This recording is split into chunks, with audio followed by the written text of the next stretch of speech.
Soul Land 3 the Legend of Dragon King के इस episode की शुरुआत में हमें स्टारलियो ग्रैंड स्टेडियम का सीन दिखाया जाता है, जो कि वाकई में काफी ज्यादा बड़ा होता है और यहाँ पे काफी सारे कंटेस्टेंट और पब्लिक आई होती है। और यहाँ पे हम टांगलिन को भी देखते हैं जो कि सोच रहा होता है कि सभी लोगों के पास इलेक्ट्रॉनिक नंबर टैग है जिसके अंदर कंपटीशन की डिटेल इंफॉर्मेशन दी गई है और मेरा 333 नंबर है और मेरे अपोनेंट का नंबर 631 है, तो ना जाने आखिर वो कौन होने वाला है। और तभी गुई जो होती है इसके पास आके कहती है कि क्या तुम इस वजह से अपसेट हो कि मैंने कंपटीशन से गिव अप कर दिया है। तो टांगलिन जो होता है कहता है कि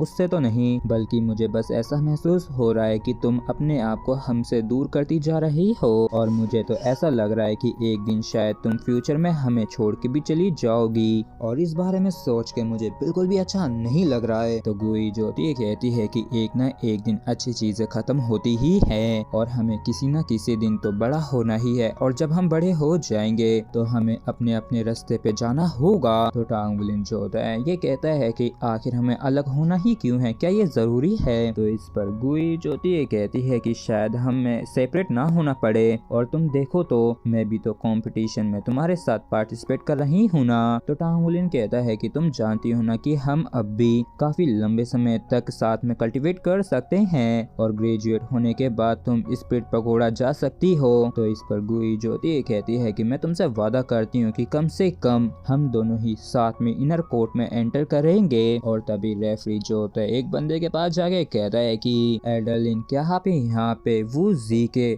कंपटीशन को देखने के लिए आए हैं और ये तो सिर्फ एक प्रीमियर लीग राउंड सी है, लेकिन फिर भी आप यहाँ पे आए, ये चीज साबित करता है कि आप कितने ज्यादा परवाह करते हैं अपने स्टूडेंट्स की। तो एल्डर लिन जो होता है ये कहता है कि एक शेर जो है ये यहाँ तक कि अपनी पूरी फोर्स का अपनी पूरी स्ट्रेंथ का इस्तेमाल करता है एक रैबिट का शिकार करने के लिए भी। और वैसे तो काफी ज्यादा रेयर होता है कि शुरुआती राउंड्स में किसी स्ट्रॉन्ग अपोनेंट से सामना हो जाए और वैसे भी वूजी जो है वो पहले से ही 18 साल का हो चुका है और ये उसका आखिरी चांस है, इसलिए उसे हर हाल में टॉप 8 में आना ही होगा। तो रेफरी भी कहता है कि वूजी जो है वो एक 5 रिंग्ड सोल मास्टर है और इसके साथ ही साथ एक 1 वर्ड बैटल आर्मर मास्टर भी। तो इस हिसाब से वो इतना क्वालिफाई है कि वो आराम से टॉप 3 में तो जा ही सकता है। तो इस पर ये जो एल्डर लिन होते हैं ये कहते हैं कि मुझे भी इसी चीज की उम्मीद है। प्रीमियर लीग राउंड्स जो होते हैं ये नॉकआउट राउंड्स होते हैं, तो ये वाकई में काफी बड़ी प्रॉब्लम होगी अगर ये यहाँ पे किसी मॉन्स्टर एकेडमी के मेंबर का सामना करता है, तो क्योंकि उसके पास कोई दूसरा मौका नहीं है। तो रेफरी जो होता है ये बताता है कि कम से कम फर्स्ट राउंड में ऐसा कुछ नहीं होने वाला है क्योंकि ये यहाँ पे एक अनजान लड़के का सामना करने वाला है और जहाँ तक है वो लड़का यहाँ पे एक्सपीरियंस के लिए ही आया है। तो वूजी जो है बड़े आराम से हर हाल में इस मैच को जीत सकता है। और तभी हम देखते हैं कि फर्स्ट नॉकआउट राउंड जो है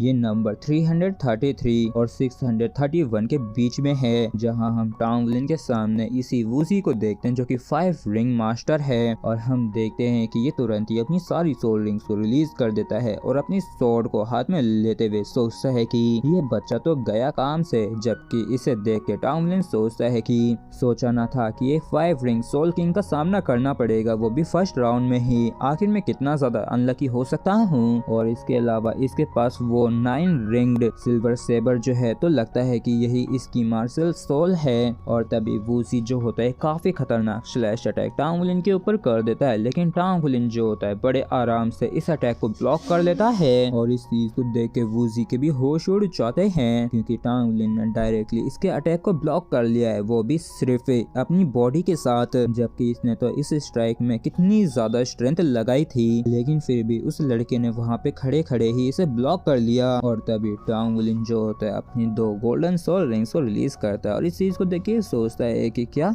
2 सोल रिंग्स, तो क्या ये 2 रिंग वाला सोल मास्टर है, लेकिन इसकी जो सोल रिंग्स है वो आखिर गोल्डन क्यों है। और मैंने सिर्फ लेजेंड्स में ही गोल्डन सोल रिंग्स के बारे में सुना है, तो आखिर ये 2 रिंग सोल मास्टर के पास क्यों है। और इसी सवाल के साथ फ्रेंड्स हमारा एपिसोड जो है यहीं पे खत्म होता है। अगर आप लोगों को वीडियो अच्छा लगा हो तो प्लीज सब्सक्राइब और वीडियो को लाइक करना बिल्कुल भी ना भूलें। Thank you.